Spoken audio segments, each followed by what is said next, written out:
Fijaos, el antiguo Egipto es una de esas cosas que, milenios después, sigue sonando a misterio, a poder, a esos colosos de piedra que parece que se ríen del paso del tiempo. Y claro, la meseta de Giza siempre ha sido como un imán para todo el mundo, soñadores, exploradores, científicos. Y lo más curioso es que justo cuando parece que ya lo sabemos todo, pues va y nos demuestran que en realidad apenas hemos empezado a rascar la superficie. Es que, a ver, estas moles de piedra no son monumentos muertos y ya está.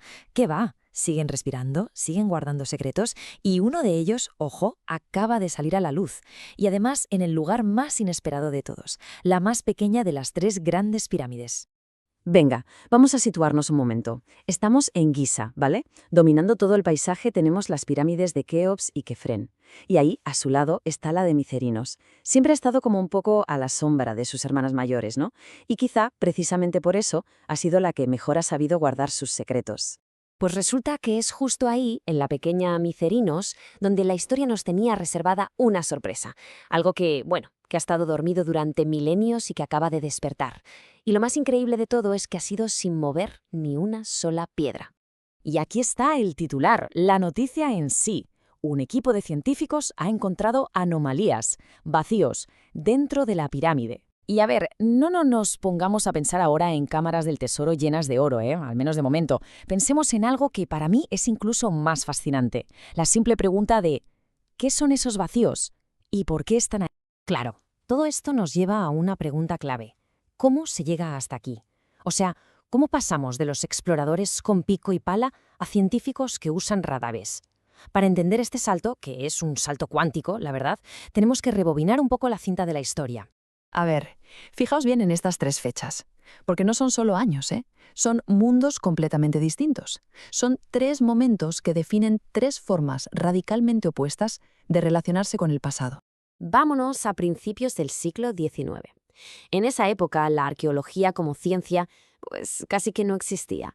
Era la gran era de los aventureros y el rey de todos ellos era un tal Giovanni Belzoni. Su lema era muy simple: entrar. ¿El cómo? Bueno, el cómo daba un poco igual, la verdad, aunque implicará usar la fuerza bruta. Mirad esta imagen. Es que lo dice absolutamente todo. Es la firma del descubridor. Belzoni no solo entró en la cámara funeraria de Kefren, es que la conquistó. Y para que quedara claro, talló su nombre en la pared para la posteridad. Descubierto por G. Belzoni, 1818. Hoy obviamente a esto lo llamaríamos vandalismo, pero en su época era el sello de la gloria. Pero claro, esta forma de descubrir las cosas tenía los días contados. La egiptología estaba a punto de vivir su propia revolución.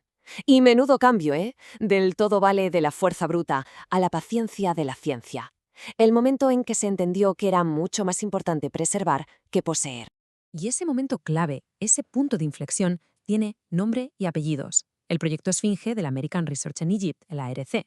Estamos a finales de los 70 y un equipo decide hacer algo que en su momento fue radical.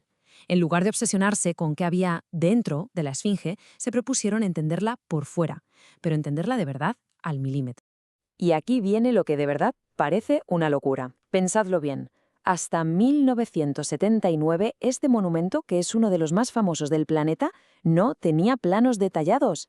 Es que parece increíble, ¿verdad? Nadie, absolutamente nadie, se había parado a dibujarla con precisión científica. Se conocía su cara, por supuesto, pero no su cuerpo. El currazo que se pegaron fue titánico. Crearon los primeros planos maestros de la historia, mapas geológicos, usaron fotogrametría, miles y miles de fotos para documentar cada grieta, cada milímetro de erosión. Y aquí, justo aquí, nació una nueva filosofía. Fue un cambio de paradigma total. El objetivo ya no era encontrar algo, sino entenderlo todo. Y esa nueva filosofía, la de entender sin tocar, que empezó con el proyecto de la Esfinge, es la semilla de lo que estamos viendo hoy en la pirámide de Micerinos. Es básicamente la transición lógica de los lápices y los teodolitos a los píxeles y los sensores. Y claro, eso nos lleva directamente a la herramienta estrella de la arqueología del siglo XXI, el escaneo no invasivo. La idea es tan simple como brillante. Es como si a una persona se le puede hacer una radiografía para verle los huesos sin abrirla en canal, ¿por qué no vamos a poder hacerle una especie de ecografía a una pirámide para ver sus secretos sin dañarla lo más mínimo? Es que el cambio de mentalidad es total. Belzoni dejó su nombre grabado a cincel, ¿recordáis? Pues la ciencia moderna no deja ni una sola huella.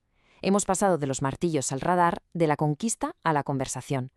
Y el objetivo ya no es la posesión del descubrimiento, sino la preservación del conocimiento para que lo podamos disfrutar todo.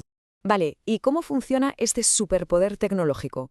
Pues no se usa una sola herramienta, ¿eh? Se usa todo un arsenal. Es como un equipo de detectives trabajando juntos. El radar busca pistas bajo la superficie, como con rayos X. El ultrasonido escucha las diferencias entre la piedra y el aire. Y la tomografía, bueno, esa detecta los huecos en la historia. La clave de todo esto es usar varias técnicas a la vez, para que los resultados sean de fiar. Y aquí lo tenemos, el fruto de toda esa investigación. Y ojo, que no son teorías, son datos puros y duros. El escáner revela 2 anomalías, 2 vacíos muy claros justo debajo de la piel de la pirámide. A ver, no son cámaras gigantescas, no nos volvamos locos, pero es que su tamaño no es lo importante aquí. Lo crucial es dónde está. Y es aquí, justo aquí, donde las piezas del puzzle empiezan a encajar. Resulta que esos vacíos están justo detrás de una zona de la cara norte que es sospechosamente lisa, casi como si fuera un parche. Y de hecho se parece muchísimo a la entrada principal que ya conocemos. Así que la pregunta es inevitable, ¿no? ¿Y si eso no fuera la única entrada? ¿Y si estamos viendo el fantasma de una puerta sellada y olvidada hace 4.500 años? Todo esto al final va mucho más allá de un solo descubrimiento en una pirámide. Nos habla de cómo está cambiando nuestra relación con el pasado. Porque la tecnología no solo nos está dando nuevas respuestas, lo que es todavía más emocionante es que nos está permitiendo hacer preguntas que nuestros antepasados ni siquiera podían llegar a imaginar.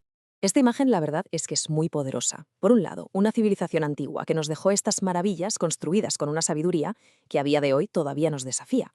Y por otro, una civilización moderna, la nuestra, que por fin está aprendiendo a leerlas, por fin estamos descifrando su lenguaje de piedra, pero no a la fuerza, sino con respeto y con muchísima curiosidad.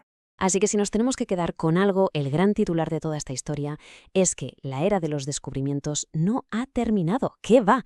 De hecho, yo diría que acaba de empezar. El libro de Giza no está cerrado ni mucho menos. Al contrario, ahora estamos descubriendo que tiene capítulos enteros que ni sabíamos que existían. Y la tecnología, pues es la linterna que nos permite leer en esa oscuridad.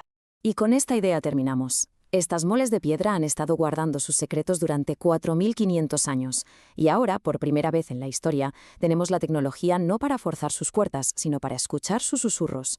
Así que la verdadera pregunta ya no es ¿qué hemos encontrado?, sino ¿qué más nos contarán si aprendemos por fin a escuchar?